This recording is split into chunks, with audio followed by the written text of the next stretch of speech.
Hello and a very warm welcome back to some Seashore Birding Adventures, and in this trip report episode we will be travelling back in time somewhat, back to the spring of 2005. But please don't let that dissuade you, because the birds that we'll be talking about and the places that we visited are as relevant now as they were back then.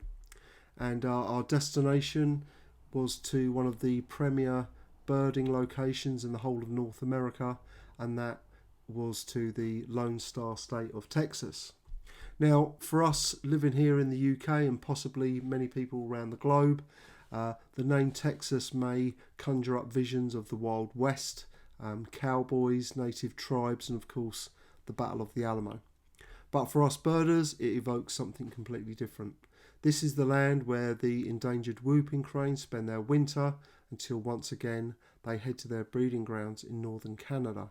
Texas boasts a species list of over 650 birds, some of which being exotic, restricted in range and or rare.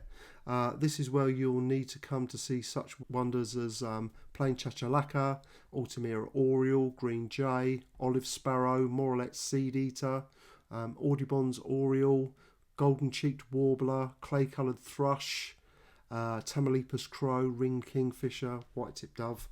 And of course this is the only breeding location in the whole of North America for Colima warbler, and is found in the Chisos Mountains in West Texas. But what really comes to mind is the spring migration, where millions of songbirds head north and onto their breeding grounds. Now this gives us birders a real chance to witness, even just for a moment, this truly amazing natural spectacle. And of course, I'm talking about High Island and Sabine Woods on the upper Texas coast. In preparing for this presentation, I went back over my old notebooks and distractingly relishing each entry I made as if it was yesterday. So I understand it's easy to fall into the trap of looking back on these moments with rose-tinted glasses, but in this case the nostalgia was well founded, as truthfully it was one of the most exciting and happiest and memorable trips that I've been on. Now this was down to three key factors. Firstly, I was in the company of two outstanding birders and really good friends, Trevor Forder and Chris Charlesworth. Secondly, I got to experience this remarkable part of the continent with its vast array of unique habitats and magnificent birds. And finally, feeling fortunate to have walked the trails of so many acclaimed reserves so embedded in North American birding. Trevor had already been down to Texas one or two times, and the reason we chose this date was Chris was actually leading a birding tour out of Houston. So we planned that when Chris had finished with his commitments, Trevor and I would fly from Vancouver and meet him down at Houston. Luckily, Chris had already booked accommodation for the week and put together a strategy and approach which basically equated to a really good plan. The weather was variable throughout the trip, with an assortment of sun, rain and wind, all creating the perfect ingredients for an epic adventure. I did get a few photos, though not great quality. My setup back then was rather archaic. But fortunately, Chris has also kindly contributed many of the photos for this presentation. Chris still runs his own bird tour company out of BC, Canada, Avocet Tours, and leads tours around the world. And I'll drop a link to his site in the description below. So what I'm going to do is walk you through our day-to-day itinerary, highlighting the key species, of which there were many, and give an overview of each site.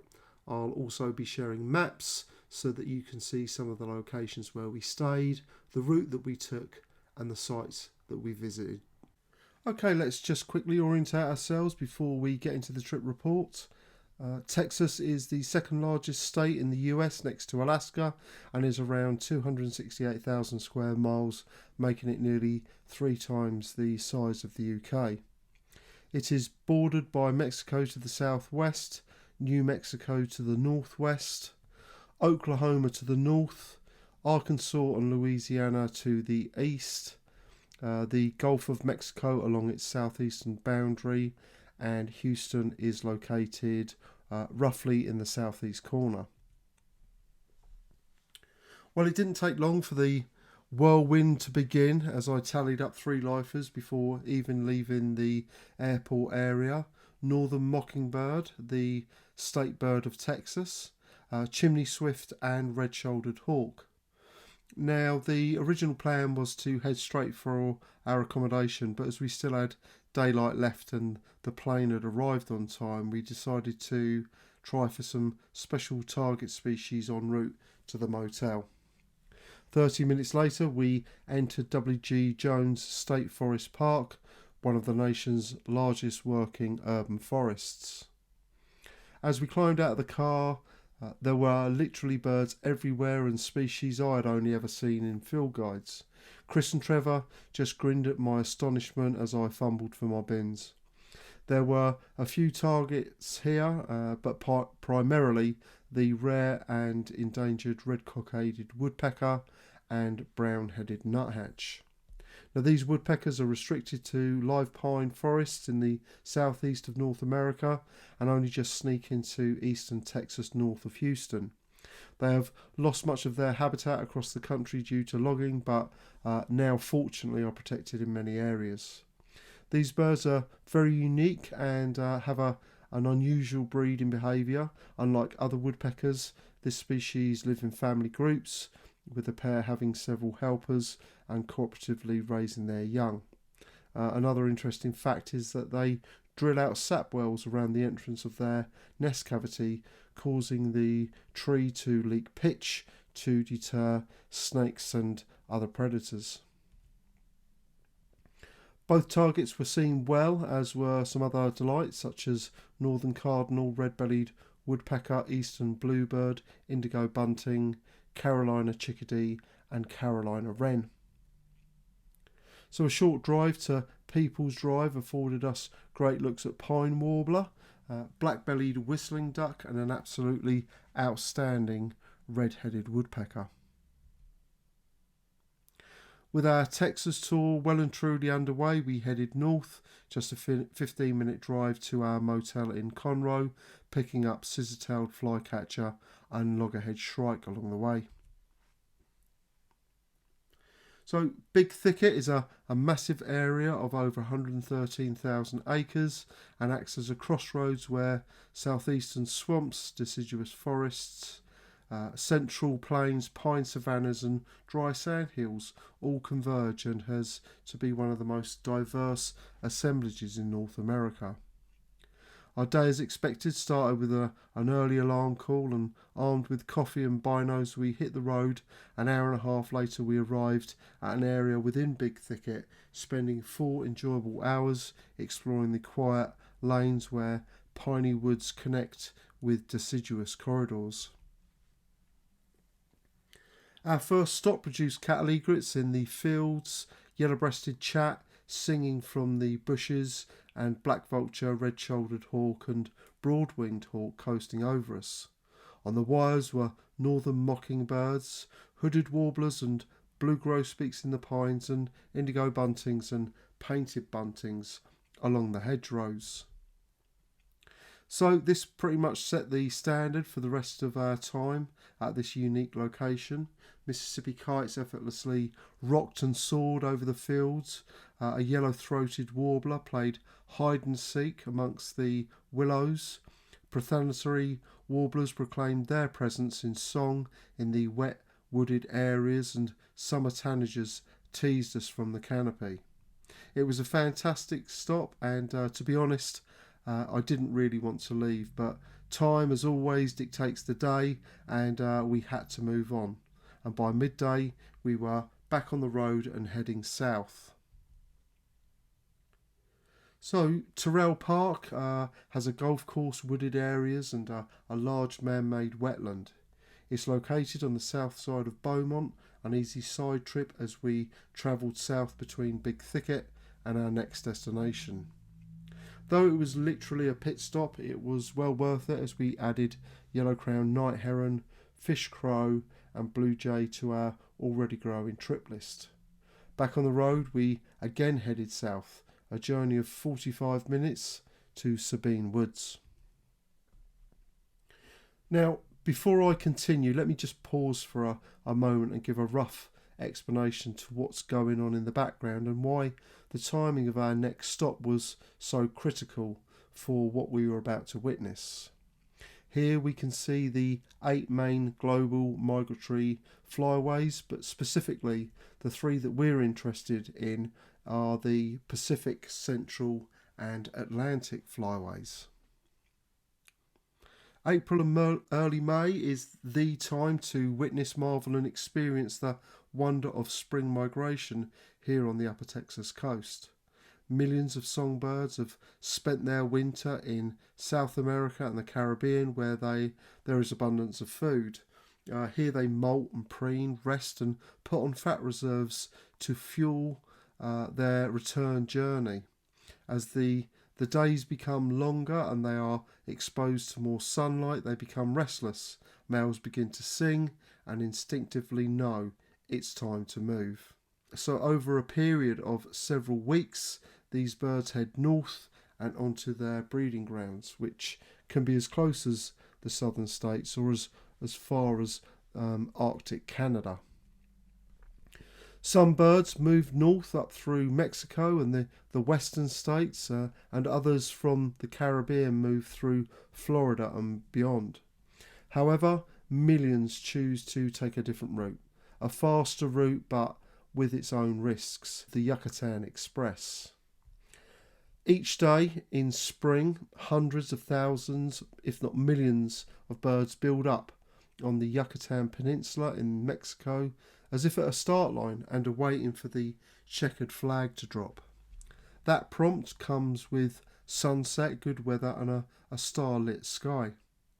When these elements align, they take flight and cross the Gulf of Mexico, a non-stop flight of 600 miles taking for many around 20 hours to complete. If they have favourable winds, in other words southerly winds, this will help with their journey, pushing them across the Gulf. In this case, some will still stop along the Upper Texas coast, but many others will push on further north, equating to slightly quieter days in places like High Island and Sabine Woods. But if the weather changes during their flight and they encounter cloud, rain and or winds from the north, this will create resistance and disorientation, forcing the birds to land as soon as possible to refuel, normally late morning or early afternoon. This moment is often referred to as fallout.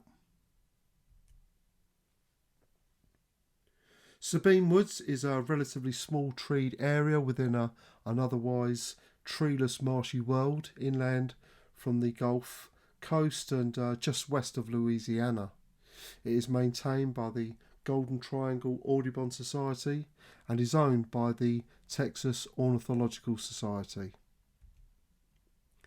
This incredible migrant trap can have all the same birds as the famous High Island and is considered one of the most productive migrant stopovers along the entire Texas coast for spring and autumn migration. It is made up of mainly large live oaks, willow and hackberry, and has some good open understory in places, providing great opportunities for viewing ground-loving warblers and thrushes. There are boardwalks and trails, viewing towers and benches all within this 30-acre site, making it a great location for a very comfortable and exciting day's birding at the right time of year. We arrived here around 1:30 and departed about 6:30, and for good reason. The trees were literally dripping with warblers. These gloriously wonderful and colourful tiny migrants were scattered around like Christmas tree ornaments, busily feeding and refuelling after their gruelling Gulf crossing. But that's not all. There were many other species to keep us vigilant and engrossed as we slowly made our way from one hotspot to the other. To be honest, I truly have nothing to compare this with, but for me, this felt a lot like Fallout, or at least a version of it. In a period of 5 hours, we recorded 53 species, which is impressive enough. But when you hear the amount of individuals, you'll really get an understanding about what I mean. So for this location, let me give you the numbers, because as far as I'm concerned, this was nothing short of miraculous. I won't read all of these out, but as you can see, there are some impressive numbers, including 18 species of wood warbler. And if we just scan quickly through there, we've got 10 black and white warbler, 20 Tennessee warbler, 12 American redstart, 10 magnolia warbler, 40 bay-breasted warbler, and 20 chestnut-sided warbler. Some other examples of some good numbers here. Summer tanager 20. We had 16 scarlet tanager. We've got 15 rose-breasted grosbeak and 30 indigo bunting. And if you just go over to the second column, we can just see some of the thrush numbers there, with 10 grey-cheek thrush, 16 Swainson's thrush, and 10 wood thrush. As there was still a little light left, we headed for Sea Rim State Park, a developed tourist beach spot located between Texas Point National Wildlife Refuge and the McFadden Marsh. These wildlife refuges are huge Spartina grass marshes, but with very little access. But we made 2 stops along the road and added many new species. There were gold-billed terns, royal terns, sandwich terns, least terns, Caspian terns, all busily flying by or loafing on the sand.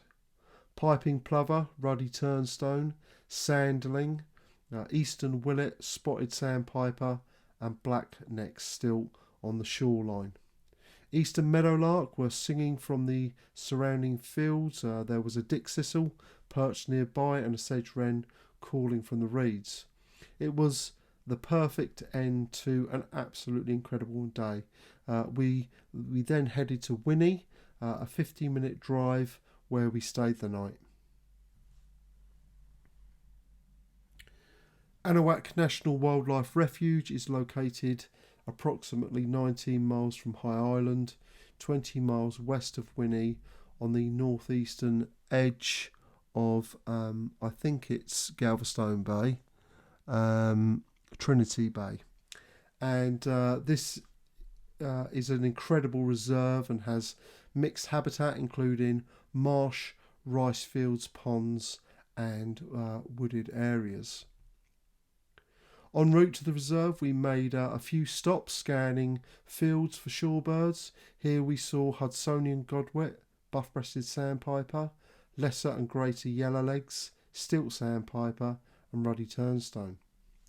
There was 1 mottled duck and a northern bobwhite on a fence post, plus lots of scissor-tailed flycatcher, loggerhead shrike, and northern mockingbird. Our first stop was at Shoveler Pond, where there were many migrant songbirds in the willows, including 8 warbler species. The muddy area was represented by 11 types of shorebirds, including white-rumped sandpiper, stilt sandpiper, and 10 Wilson's phalarope. We then took a slow drive around the reserve, and within minutes we got an unexpected look at a notoriously skulky bird, the American bittern. As we made our way along the road, least bitterns were seen feeding in the fringes of the marsh, as well as purple gallinule, common gallinule, and black-crowned night heron. As expected, at this location there were American alligators in view, enjoying the warmth of the morning sun, while snow egret, cattle egret coasted overhead. Yellow-billed cuckoo were calling from the woods, and a big treat was a fantastic look at king rail, which decided to walk across the road in front of us. On our way out, we checked the fields and got great looks at common nighthawk asleep on a fence post. Eastern meadowlark was singing their wonderful song, and seaside sparrow perched daintily on some grasses. We managed to record 61 species in 2 hours within the reserve, which pretty much speaks for itself. So High Island is not really an island in the way we envision islands, but rather a raised piece of ground in a sea of marshland, and the only place for many miles that actually support trees. So it is an important stop-off for migratory songbirds. Here, the Houston Audubon Society manage and protect 4 wildlife sanctuaries with the help of many dedicated volunteers. Boy Scout Woods, Smith Oaks, Eubanks Woods and Essie Gast Red Bay. So what we are looking at here is a crude cross section of the area, and obviously not to scale. To the right we are looking north, and to the left and south the Gulf of Mexico.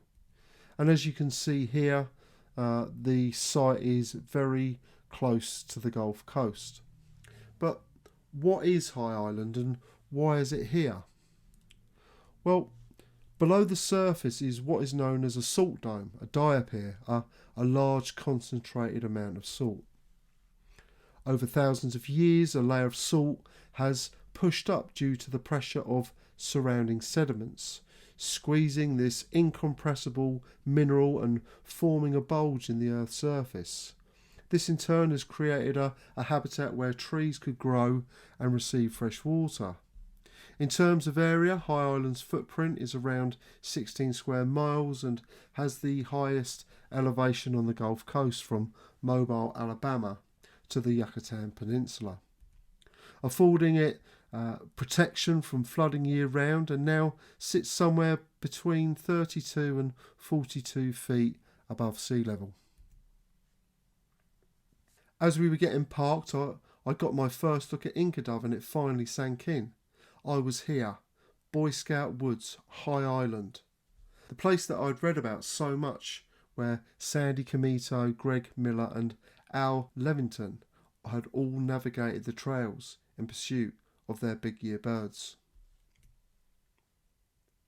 We entered the park and paid our entrance fee at a little stand which also sold t-shirts and badges and patches.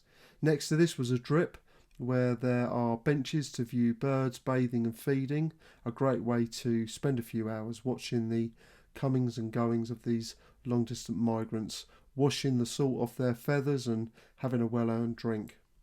The woods were notably quiet compared to Sabine Woods from the previous day, highlighting the effect of weather on these migrant traps. Truthfully though, that didn't matter. It was more important just to experience this place. For me, I was walking in the footsteps of giants, and this was hallowed ground, the place I wanted to come to on this trip. We did, however, record 53 species within these woodlands, of which there were 11 warbler species, 4 vireos, plus tanagers and buntings and orioles. So who can grumble at that? Next we popped into Smith Oaks, bird sanctuary and famous rookery located on the U-shaped island at Clay Bottom Pond. This nationally important breeding site is home to nesting great egret, snow egret, tricoloured heron, roseate spoonbill and neotropic cormorants.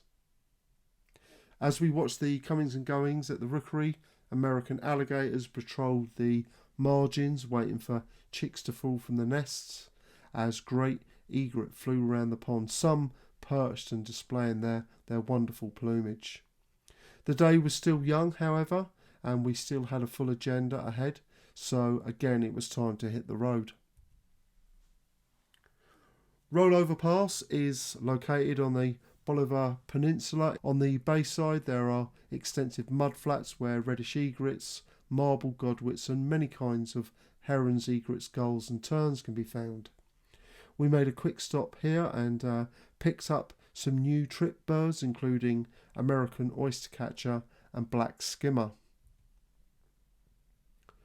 Bolivar Flats itself is the shorebird hotspot in Texas, created by the 100-year-old jetties that protect the entrance to Galveston Bay.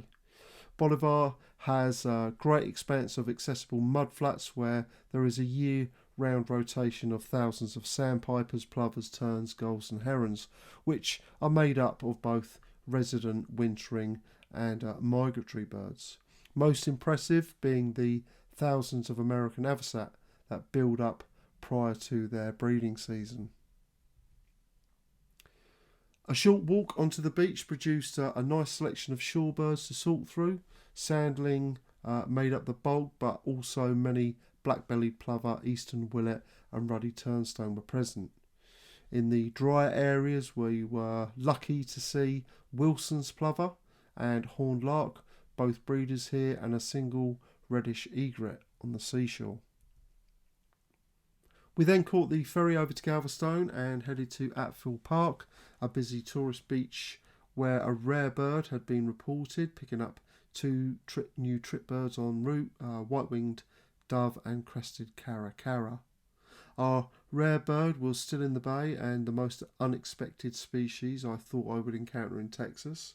So not some mega Mexican endemic, no, we got a king eider.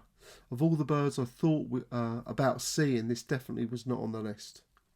We then continued west for another hour, stopping in Angleton for the night.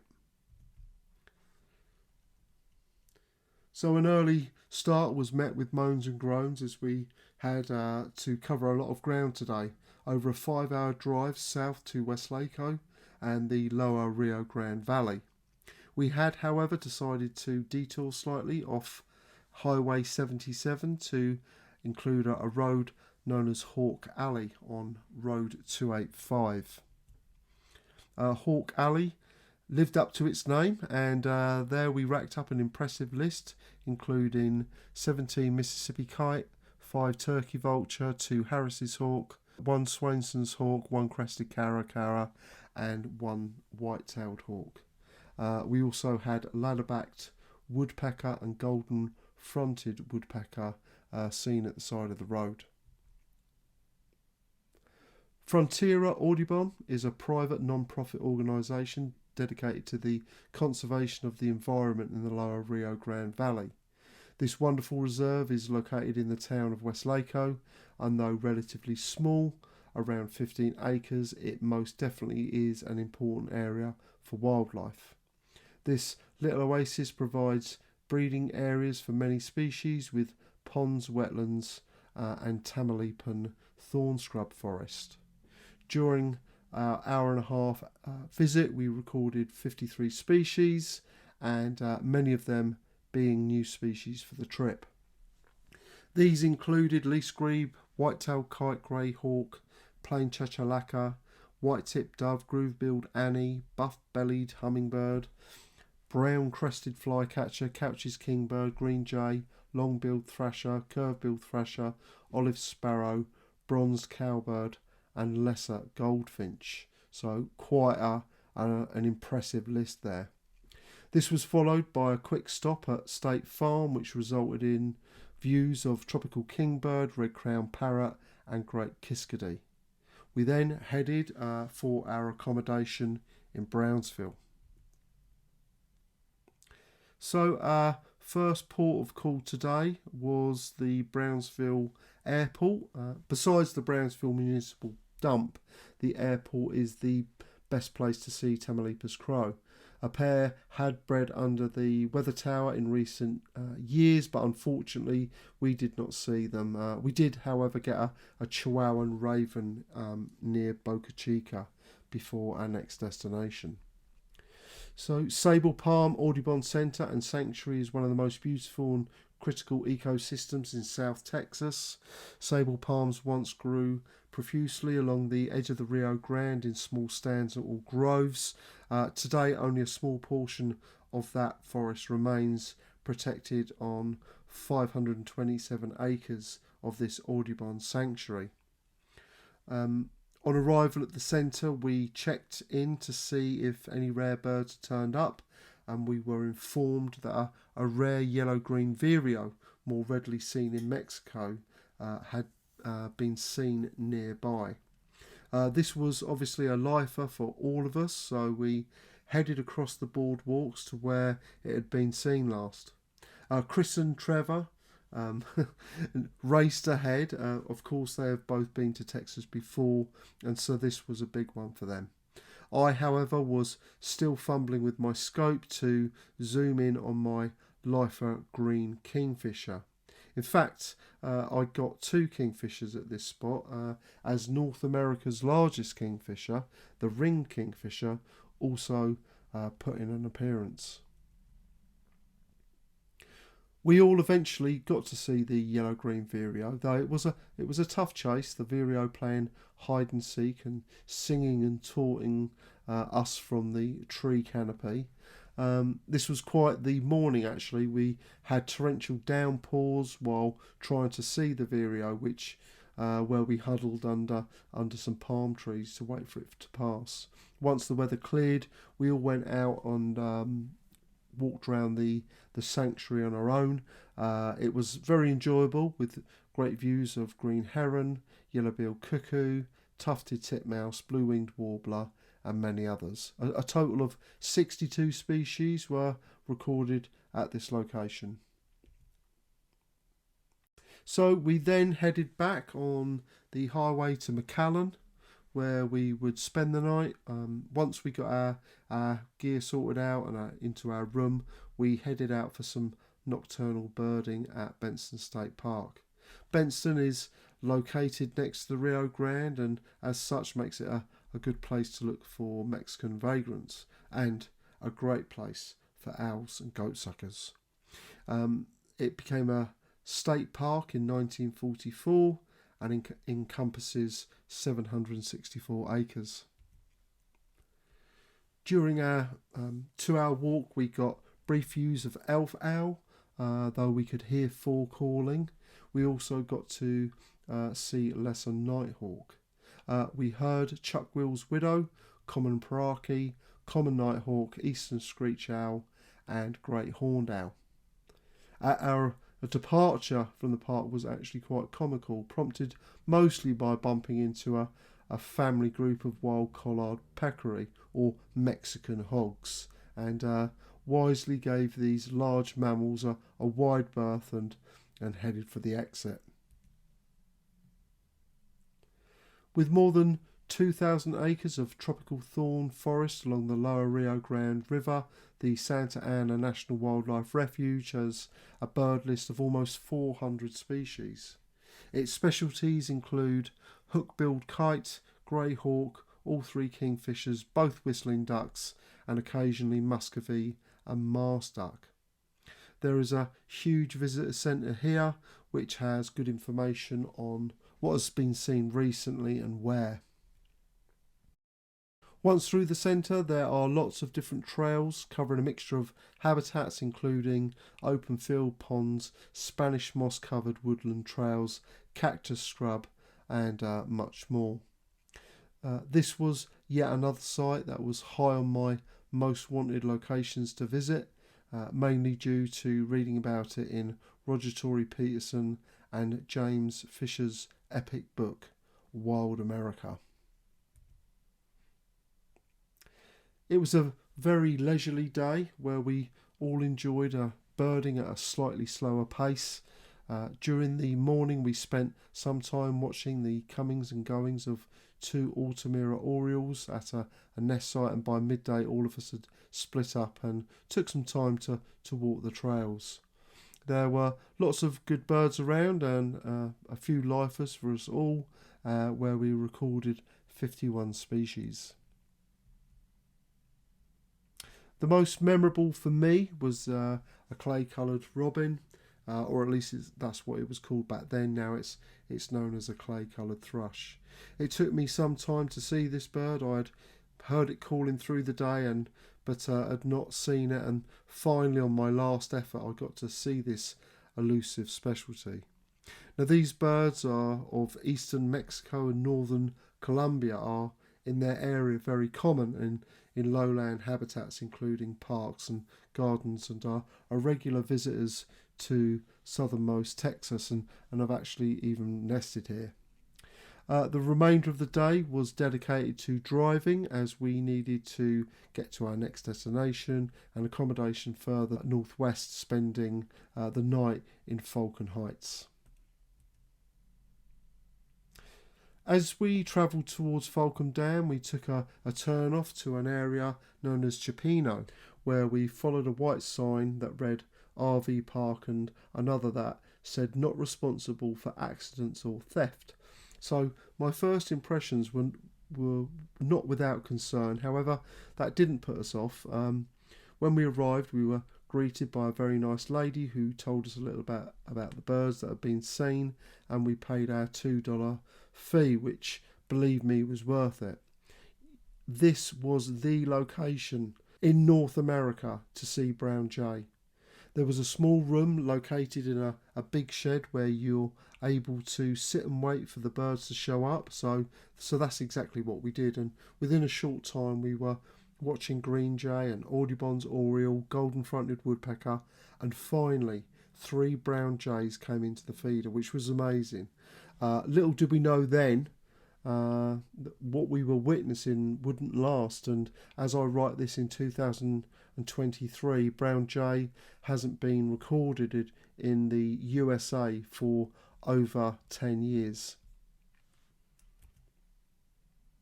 We then walked down to the viewing platform and looked across the Rio Grande. There was a lot of activity along the river. Ring kingfisher and green kingfisher were flying up and down, vocalising and perching on snags. A tropical kingbird was singing. Black vulture, Mississippi kites, osprey and American white pelican all flying over. Across the river, a red-billed pigeon taunted us from its perch in Mexico, and we also spent some time viewing a grey hawk on a nest across the river. Originally, one of our main destination areas was Falcon Dam, a very famous place for ringed and green kingfisher. However, we had already seen both targets during the week, which was just as well, because since the 9/11 attacks on the Twin Towers, no one has been allowed down to the dam. As we were leaving Chapeño, we got another great look at painted bunting, and minute by minute the habitat changed, and I really did notice how arid it was now, with thorny bushes and lots of cactus. So now I look back on the next 10-minute spell of this trip, it was one of the most memorable. As we passed this huge field of cactus, Trevor shouted to stop the car, and here I got to see a bird that was very high on my wish list, a greater roadrunner. Feeling very excited to have finally seen this bird, so connected to this desert scrub, we continued on. And within 5 minutes it was me shouting to stop the car, and this time for Pyrrholoxia. So I jumped out of the car here as the bird had flown down and sort of below a hedge. I run to the spot and waited, and I began to pish a little and heard the scolding of a bird. And to my surprise, 2 cactus wrens came out within 12 inches of me, and it was an incredible and something I will never forget. But again, as time was actually working against us, so with the euphoria of the last 10 minutes logged forever, we moved on. Mesquite, huasachi, wild olive, ebony, cactus and native grasses cover gently rolling hills here at this interesting location. As we parked the car, we could already hear cactus wrens scolding in the distance and a northern mockingbird singing from the wires, eventually betraying its nest. We began our leisurely stroll and started to see resident birds of this arid habitat, like our first wonderful male verdin perched on a small bush. We then watched a pair of Pyrrholoxia make their way slowly across in front of us. A black-throated sparrow was next on the list, followed by another greater roadrunner and a pair of Harris's hawks. Though the exact name of the place eludes me, the area we stopped in is known as Zapata. We made our way along a small stream bed that did not appear to be spectacular birding area, just 2 fields, some wasteland and a hedgerow near a main road. This seemingly insignificant strip of land was extremely important to us, as it was the place to see white collared seed-eater. There were a few anxious moments with some unidentified birds flitting from one side of the field to the other, but luckily they were finally settled long enough for us to clinch the ID of white collared seed-eater. Of course, this was back in 2005 and has since split into Morlet seed-eater, the birds that we got, and cinnamon-rumped seed-eater. Another treat here was a casting sparrow, and we were lucky enough to watch it perform its flight song from a bush, followed by our first and last scaled quail. So we arrived at Uvalde and our accommodation around 5:40, where Chris actually decided that he was going to stay in and catch up on his trip report for the previous week's tour. So Trevor and I decided to spend a couple of hours birding before dinner. We had a really memorable evening cruising the quiet lanes in hill country, recording 39 species. The countryside and fields here were beautiful. It was such a quiet area with perfect light on this really warm evening.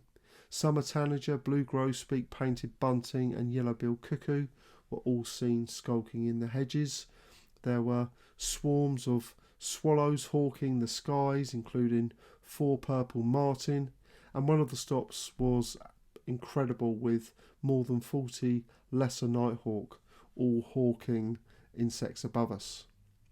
Further along the road, we were scanning the hedge tops when we noticed a bird with its back to us on a wire fence. It then flew off to catch an insect and returned, this time facing us, and it was, of course, the brilliant male vermilion flycatcher. This was the only one we saw during the trip, and we relished every minute watching it flitting from post to post, pumping its tail and fly catching until it finally flew off. Located along the Sabine River in the heart of Texas hill country is the breathtaking Los Maples State Natural Area. It has a mixture of sheer limestone cliffs, deep canyons, dense woodlands and various streams. Los Maples area contains the state's largest stand of big-tooth maples, and big attractions for birders here are 2 very restricted species, the black-capped vireo and the golden-cheeked warbler. As we only had 2 hours here, we checked at the advice centre to see the best place to see these birds, and though the weather was a little drizzly at the start, it cleared long enough for us to locate and see both species well. Here we also added canyon wren, and as we just going to get into the car, Chris spotted a zone-tailed hawk flying over. Another incredible morning and a fitting end to our 2005 Texas adventure. The 5-hour drive back to Houston gave me plenty of time to reflect on the last week's birds. During the trip we recorded 235 species, 143 of which were lifers for me, which speaks volumes about who the spoilt one was amongst us 3 amigos. Quite simply, this trip was epic.